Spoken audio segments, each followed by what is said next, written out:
Gracious and loving God, thank you so much for this time together, and I pray that we find our story in your story and bless our meeting in Jesus' name. Amen.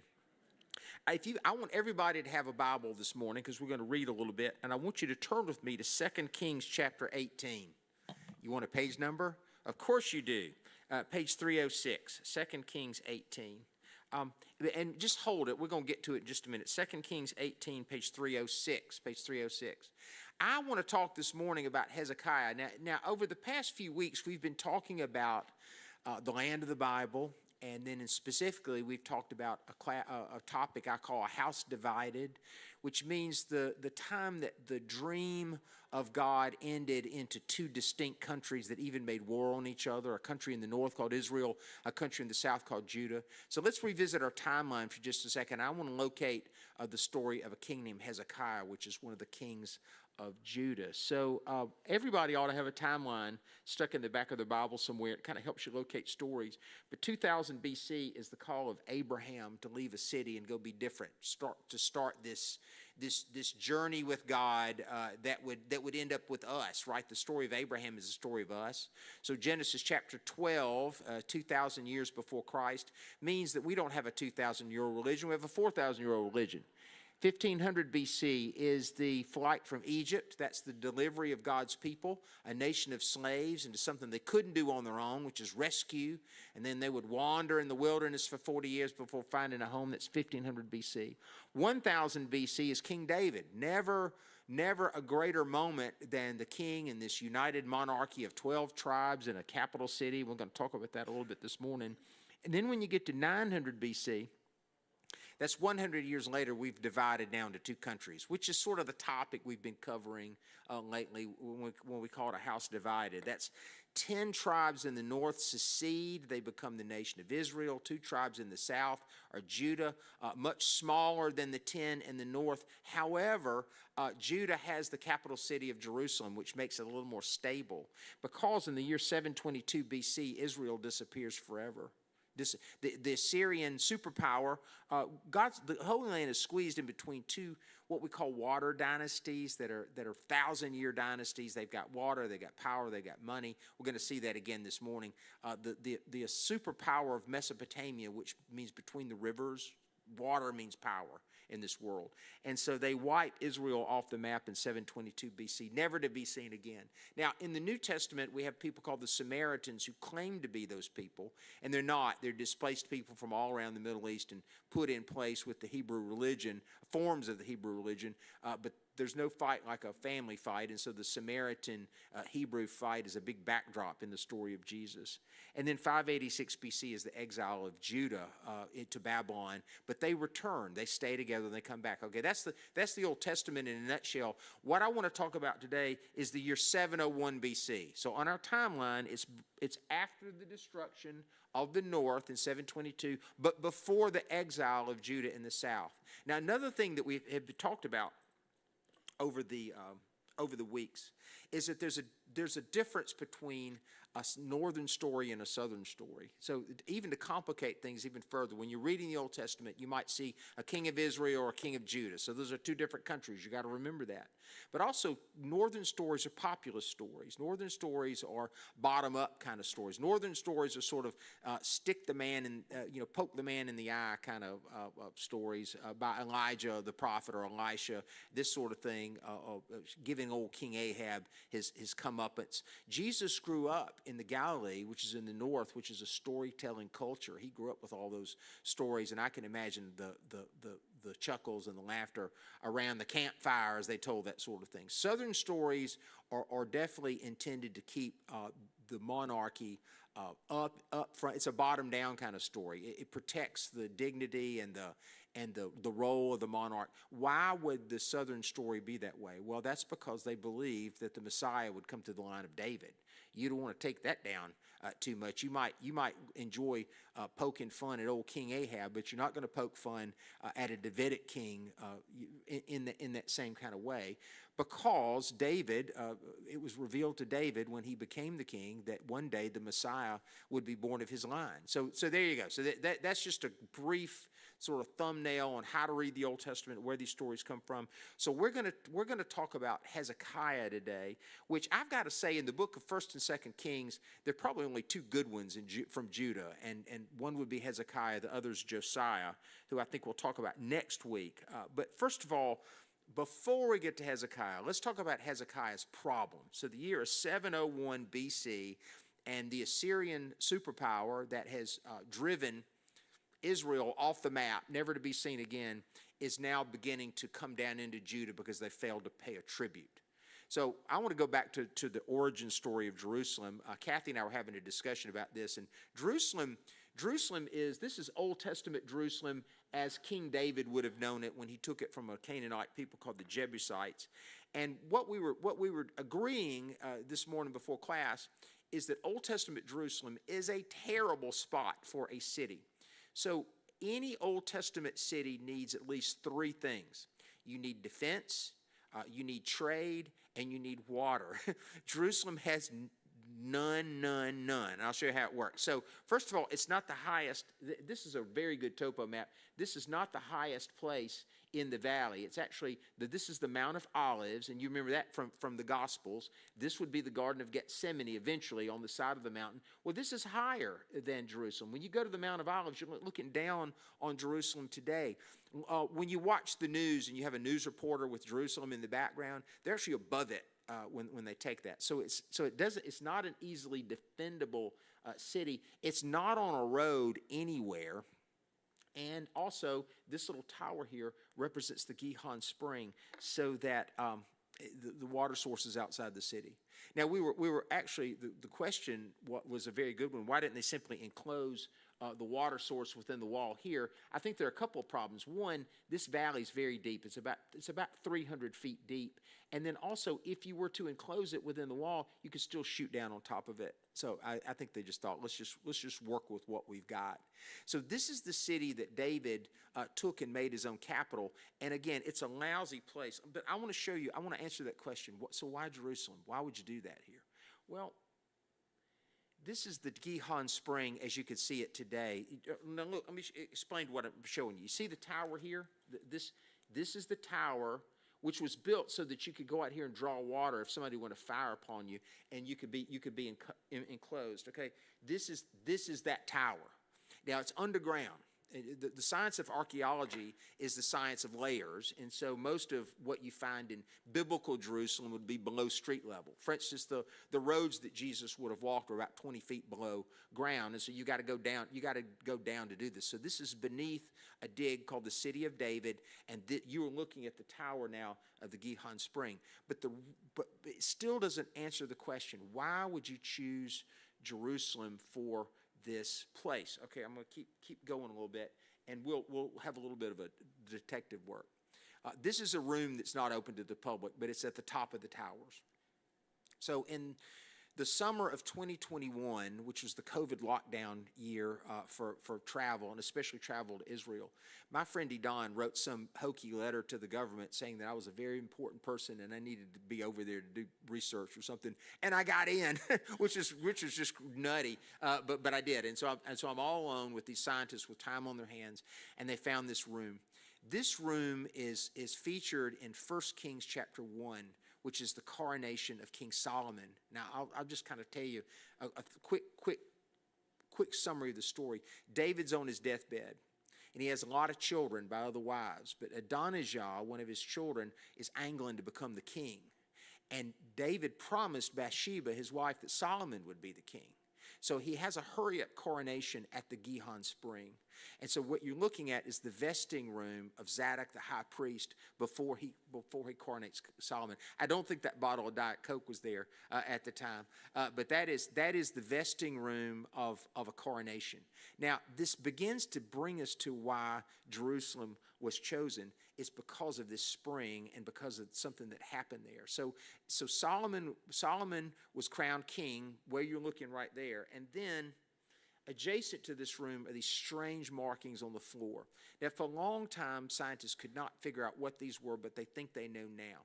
These are Canaanite runes, R-U-N-E-S, R-U-N-E-S, that signified that this was a place where Melchizedek blessed Abraham in Genesis chapter 14. Now, you may remember that story. Melchizedek is a shadowy person. He's a priest king, and he blesses Abram after some journeys and adventures. And because of this reason, I believe that Abraham wanted to connect Jerusalem, his capital city, to the past, if you will, to something, to the very origins of their story as a nation, and then even beyond to God, because the name Melchizedek means king of righteousness. The writer to Hebrews even wondered if Melchizedek wasn't some earthly form, an angel perhaps, or an apparition of God himself.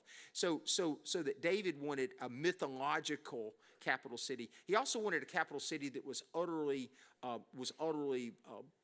neutral, if you will, much like a Washington, D.C. kind of thing, right, which is neither north nor south. It doesn't belong to a state. No one can really claim it.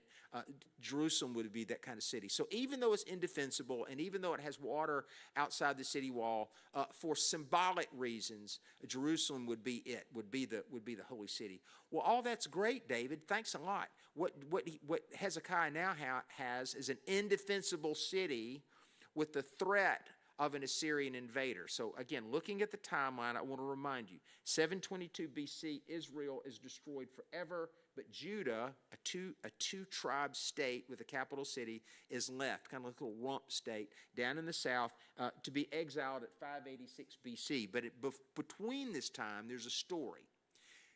701 BC, Hezekiah's got a problem. Y'all coached up on Jerusalem now? Okay, got it? Water on the outside, big trouble. Let's read 2 Kings chapter 18, verse 13. So it's page 306. If some of y'all just arrived, y'all can grab a Bible off the cart. You won't bother me. Page 306. We'll read a few verses and stop. In the 14th year of King Hezekiah, King Sennacherib of Assyria came up against all the fortified cities of Judah and captured them. King Hezekiah of Judah sent to the king of Assyria at Lachish, saying, I've done wrong. Withdraw from me. Whatever you impose on me, I will bear. Okay, now I mentioned this is a southern story as opposed to a northern story.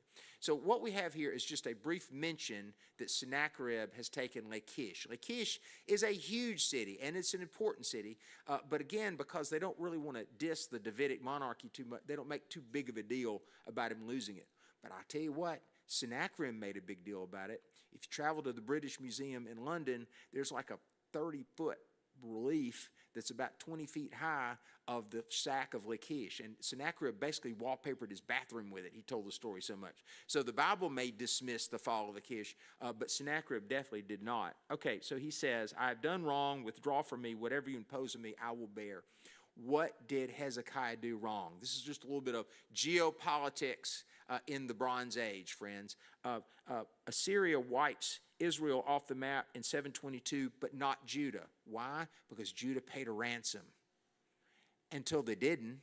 So Hezekiah stopped paying the man. And so now he showed up at the doorstep. Okay, we'll keep going. The king of Assyria demanded of King Hezekiah of Judah 300 talents of silver and 30 talents of gold. And Hezekiah gave him all the silver that was found in the house of the Lord and the treasuries of the king's house. And at that time Hezekiah stripped the gold from the doors of the temple of the Lord, from the doorpost that King Hezekiah of Judah had overlaid, and gave it to the king of Assyria. All right, we'll stop here just for a second. Okay, so Hezekiah has a big debt. Now, we read the Bible and just Bible numbers get right by us, right? Well, we see 300 talents of silver and 30 talents of gold, and we figure that's a lot of money. But do you want to know how much? Okay, 300 talents of silver is valued at $26.4 million. Hello, how much is the gold? 160 million. I know, right? In Bronze Age money. Okay, this is a lot. This is a gazillion dollars. I mean, you got Hezekiah now stripping gold off the door. Okay, he broke, and this is like a really, really bad dealing with the Assyrians is like a really bad payday lender. Right, and the interest is crazy. So Sennacherib is basically gutting the country of any wealth here. So let's keep reading. So let's pick up at the 17th verse. The king of Assyria sent the Tartan, the Rabsaris, the Rabshakeh, with a great army from Lachish to King Hezekiah at Jerusalem. So the Tartan is a spokesman for the king.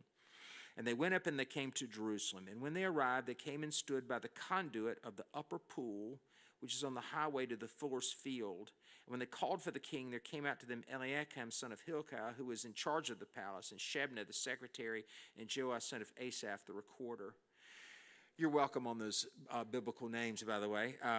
I'm not sure if I said them right, but if you say them confidently, it sounds pretty good. All right.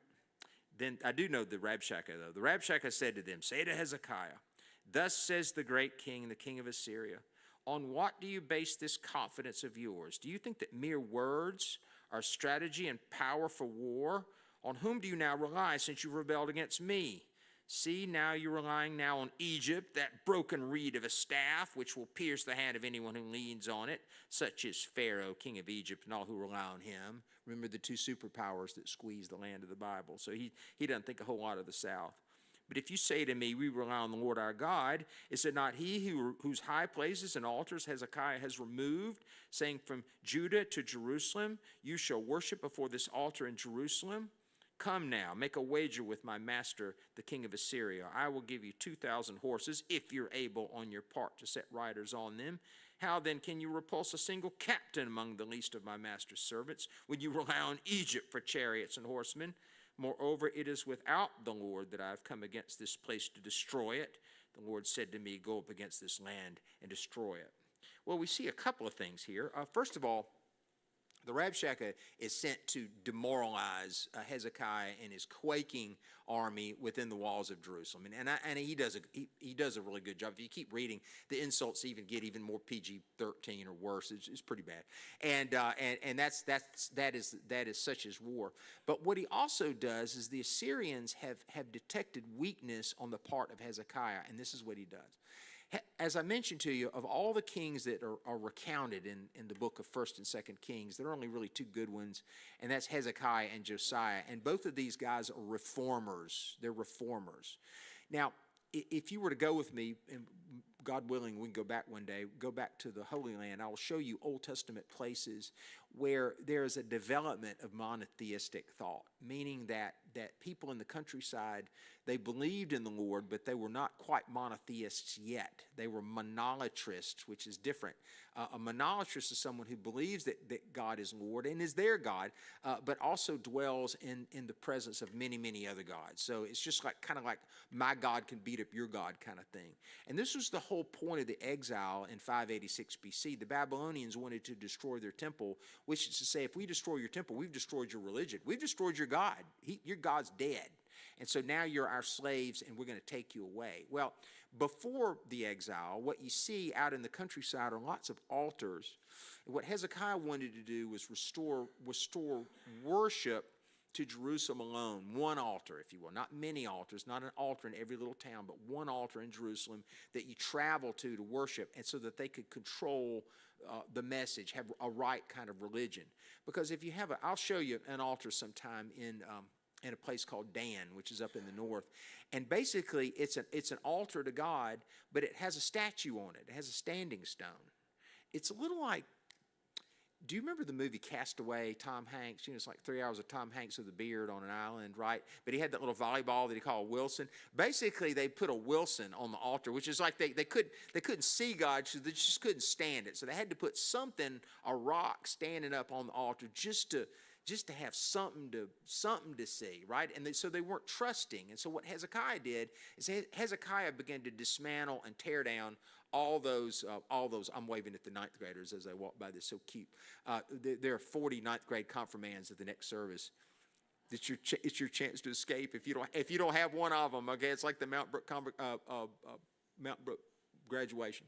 Okay, so he destroyed those altars. He destroyed those altars. In other words, he wanted to clean up their religion and make it something, that was pure and Jerusalem centered. Well, Assyria sees this as weakness. Wait a minute, Hezekiah is destroying God.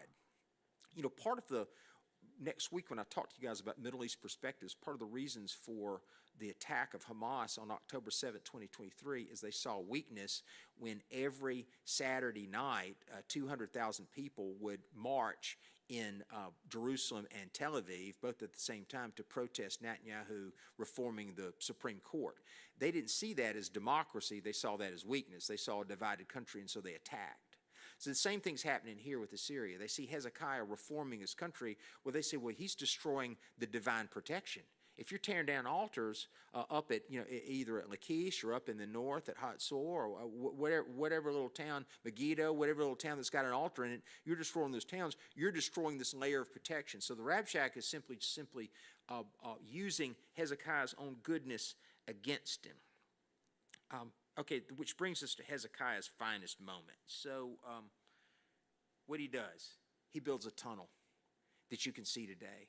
And it's a tunnel that draws the water from the Gihon spring to the pool of Siloam. You've heard of the pool of Siloam in the Gospels. Jesus heals a guy about the pool of Siloam in John's Gospel, right? The Siloam, it means sent. Well, the pool of Siloam is a pool at the lowest part of the valley so that the water can go downhill. And Hezekiah, in a hurry, takes two building teams, one on either side. And at first, archaeologists could not figure out why it was a zigzag. But I want you to consider this for a second. If you've got two building teams and you're really, really in a hurry and you've got to enclose the water before the Assyrians get there, if you've got two teams that dig straight, you might pass each other. They don't have the technology to kind of figure out where they are. But if you do it in a zigzag, you're going to hit at some point. And if Hezekiah, this is what I want you to consider. You're thinking, well, why are you telling me about a water tunnel? Well, if Hezekiah doesn't finish this tunnel, we're not in this room today. Remember, the Assyrians don't exile, they obliterate. This is what they did to Israel, never to be seen before. And so if Hezekiah doesn't fill this tunnel, there's no Hebrew religion, there's no Jesus, there's no us. So this story has absolutely everything to do with who we are as God's people this morning at St. Luke's in 2026. It's pretty cool to think about.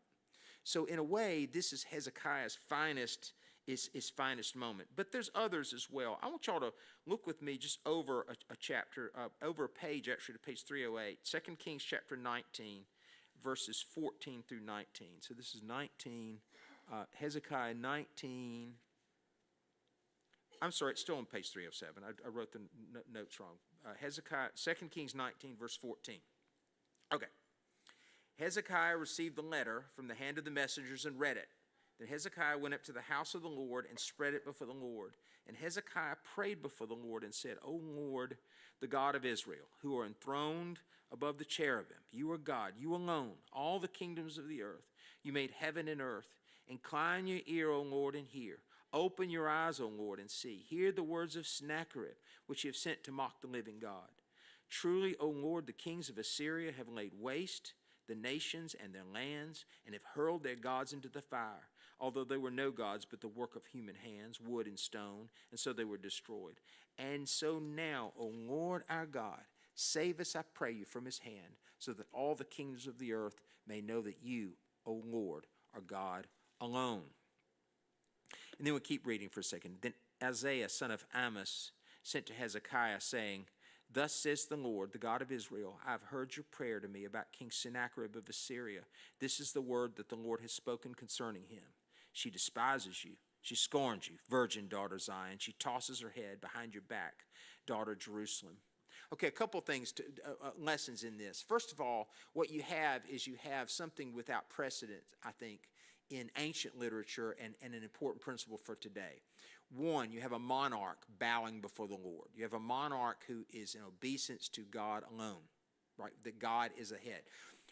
For ancient peoples, to say that God loves you is nonsensical, but also I think that sort of fealty from a monarch would also be nonsensical. Gods were there to make a deal with you. You give them some money and you'd have a contract, right? You might say an incantation and you might get something, kind of like a kind of cosmic vending machine kind of idea. But to be in a relationship with God and certainly to be loyal to God in this way is without precedent. So Hezekiah is revealing that in the end, right, through fits and starts, whatever mistakes they've made, that little old Judah down in the south, little two-tribe Judah with the kingdom of Jerusalem, even in exile will stay loyal, that from this little remnant country, after all the failures of the gaps between God's dream and who they would be, Hezekiah gets it in that moment. He's the man that God made him to be, a loyal Hebrew king. remember, my favorite commandment of the 10 is number 4, which is remember the Sabbath and keep it holy. Not because we're not supposed to go to the movies on Sunday. It's because that on the Sabbath day, kings rest and slaves rest and God rests with them, meaning it's equality. We're all equal under God's law. There's no special class of people that get away with anything else. And so Hezekiah reveals, if you will, why they had the dream. It's pretty neat. And then there's another thing here. So Isaiah pops up in this story. So in prophets in the Bible come up in a couple ways. Sometimes a story is maybe by a prophet, and sometimes a story is about a prophet. And here, this is Isaiah. This is the Isaiah that we all know from the book of Isaiah, and he's a court prophet in the kingdom of Judah. And I love what he says this. He gives Hezekiah